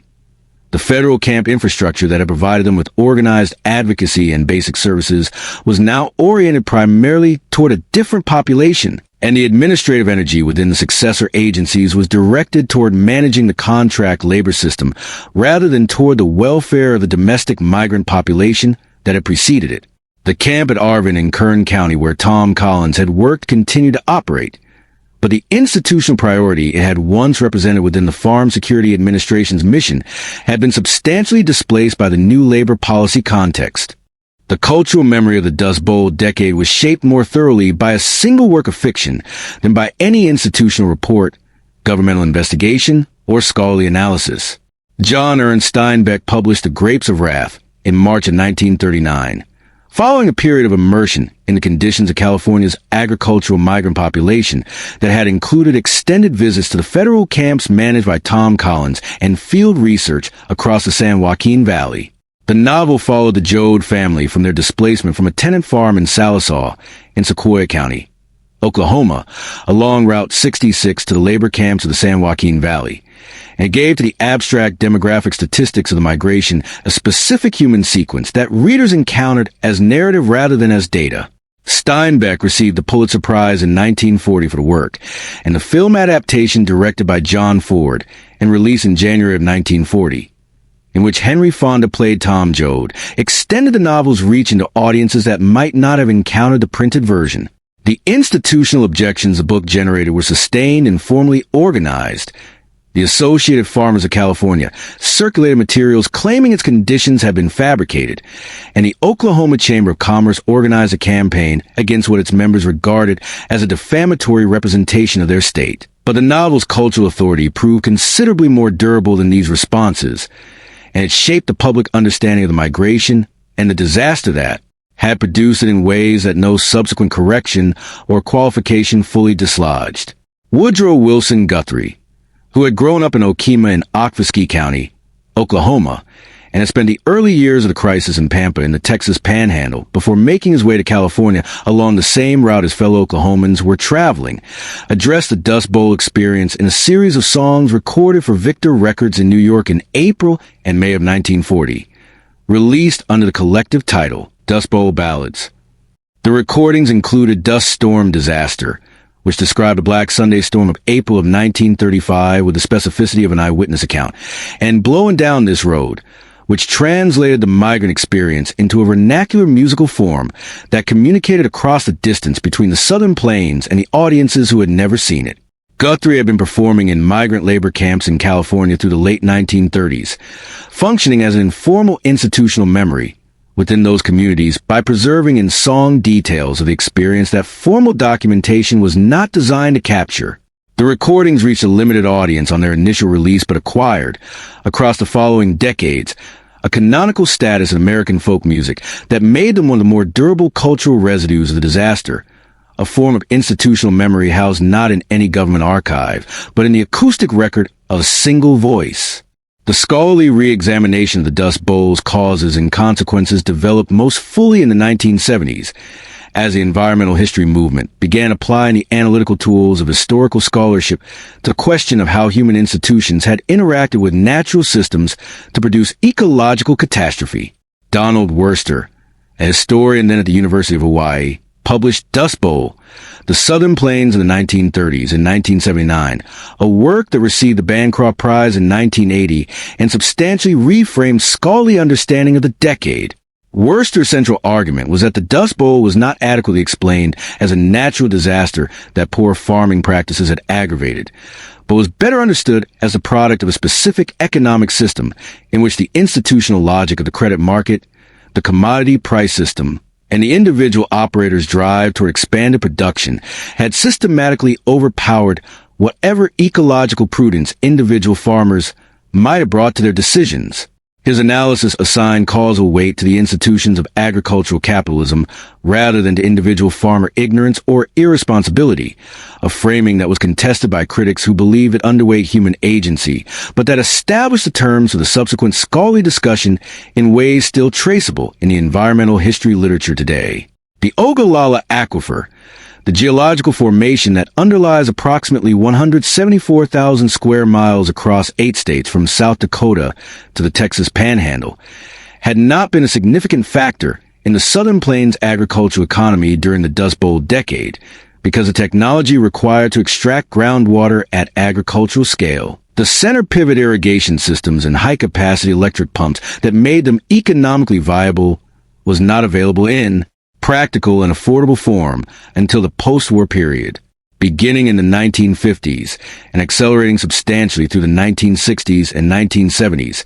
Center pivot irrigation transformed the agricultural capacity of the southern and central plains in ways that resolved the dryland farming vulnerability that had contributed to the Dust Bowl by providing a reliable water source independent of annual rainfall variability. By the 1980s,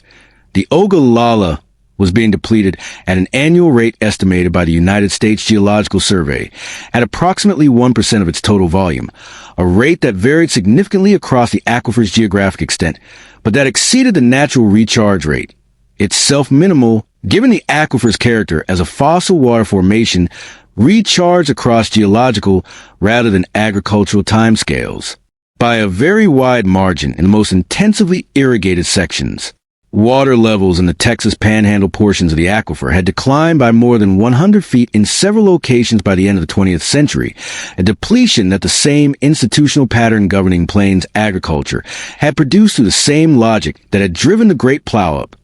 the credit system rewarding maximum production, the commodity market incentivizing the fullest possible use of available resources,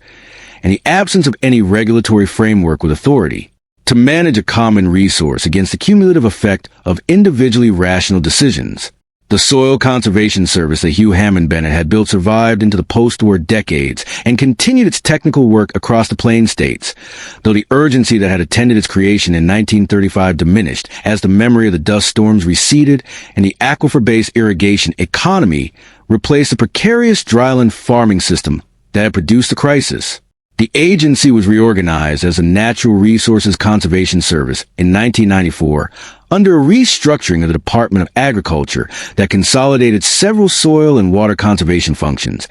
and it maintains a presence in the Southern Plains counties to the present. Its field offices staffed by agronomists and conservation engineers, whose work addresses a landscape substantially transformed from the one their predecessors entered in 1935. The conservation districts whose establishment the Soil Conservation Service had promoted across the Plains states in the late 1930s remain active in most Plains counties,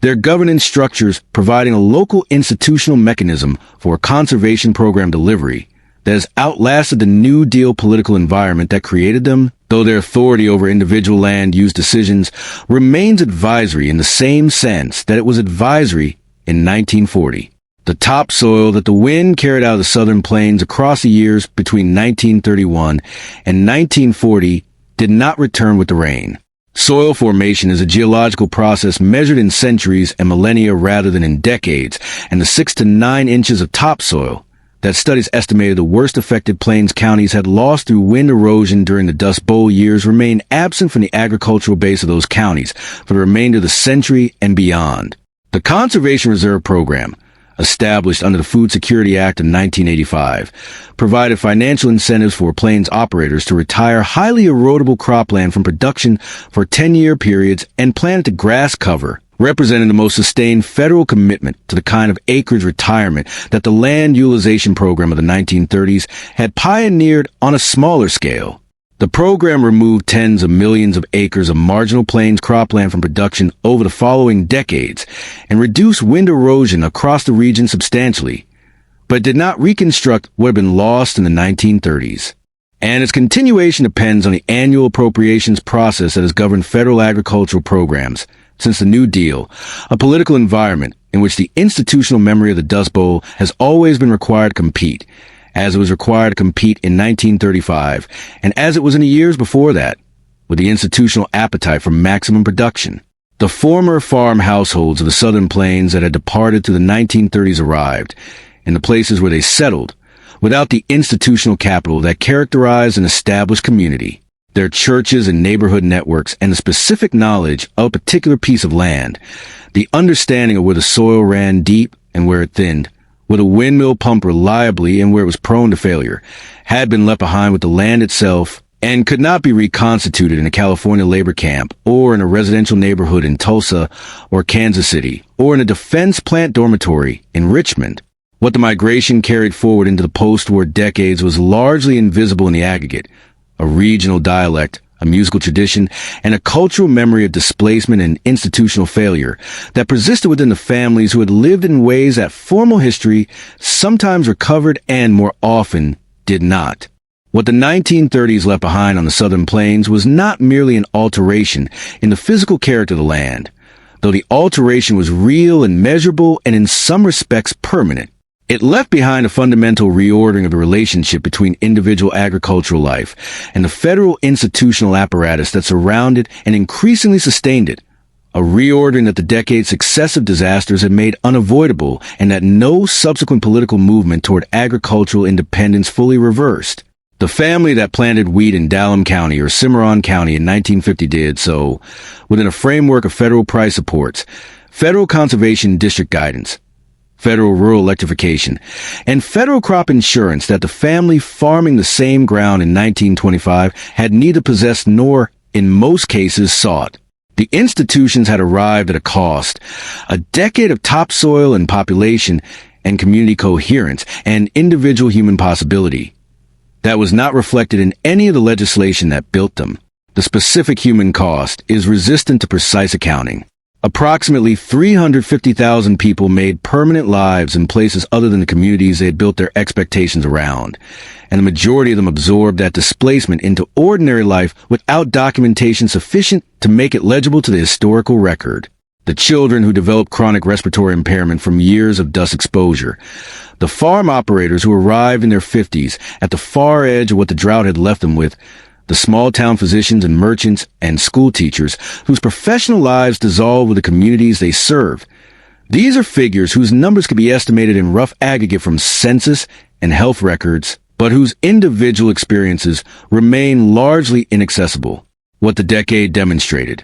with a thoroughness that only sustained catastrophe provides, was a specific cost of organizing an agricultural system around institutional incentives that pointed consistently toward maximum expansion without any counterweight adequate to the ecological fragility of the land being expanded upon. That demonstration was absorbed, partially, into the institutional reforms that followed. It was not absorbed completely, as the subsequent history of Plains water use suggests, and the question of whether it was absorbed sufficiently remains open in ways that the landscape itself, viewed from sufficient altitude, continues to pose. The dust settled. The rain returned. The wheat grew again across 33 million acres of high, dry plains, and the grain elevators filled. And the main streets of the small market towns resumed something resembling their former function,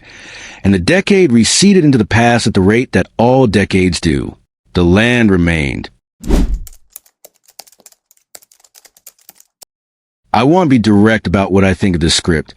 because I think it deserves that. The institutional thread works better than I initially expected it to. When I planned the script around the erosion and reconstruction of institutional infrastructure, the banks, the extension offices, the county health departments, the federal agencies,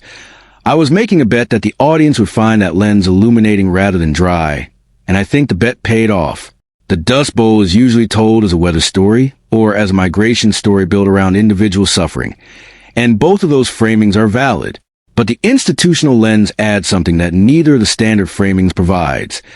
It explains a disaster rather than simply describing it. It answers a question of how 33 million acres of native grassland ended up unanchored in a decade when the wind decided to collect what 3 decades of institutional negligence had left lying loose. That explanation matters, and I am genuinely pleased with how consistently the thread held across 6 sections and a closing. The Section 4 work on the California migration is,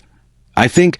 the strongest sustained passage in the script. The contrast between the private grower camp and the Federal Farm Security Administration camp as 2 fundamentally different institutional philosophies, one organized around the maintenance of a labor supply, the other nominally organized around citizenship, is an analytical observation I find genuinely interesting, and I think it lands without being overstated. The detail on Tom Collins and Dorothea Lange and Florence Owens Thompson is the right level of specificity for this format. Section 5 is the most technically demanding section, and I think it is also the most uneven. The coverage of the Agricultural Adjustment Administration's distributional failures and the purge of the liberals around Jerome Newfrank is accurate and important, but the density of agency names and program titles in the middle portion of that section risks becoming difficult to follow as audio rather than as text. The Rexford Guy Tugwell passage is solid. The Prairie States Forestry Project detail is the kind of specific, slightly unexpected institutional history that I think this channel does well. The one decision I would revisit is the pacing of Section 3. Caroline Henderson and Lawrence Vabita are the right primary voices for the human cost material, and their individual situations are well differentiated. But the section as a whole carries a slightly heavier informational load than it needs to in its middle passages, with the material on the Agricultural Adjustment Administration's livestock slaughter program and the home demonstration agents runs close together. In a listening context, some of that material might benefit from more breathing space. The closing is, I believe, exactly the right length and exactly the right tone. The final sentence, "The land remained," is the kind of ending this format needs. Conclusive without being sentimental, quiet without being evasive. I am satisfied with it. The script is honest about the disaster's causes in a way that some treatments of this subject are not, and it does not soften the institutional failures involved or assign them to bad weather alone. That honesty is the right call, and I would not change it. If you read this and find something I have missed or gotten wrong, or if you think the institutional thread tilted the balance of the script in a direction that lost something essential, say so. That kind of pushback is exactly what makes a script better before it goes anywhere near recording.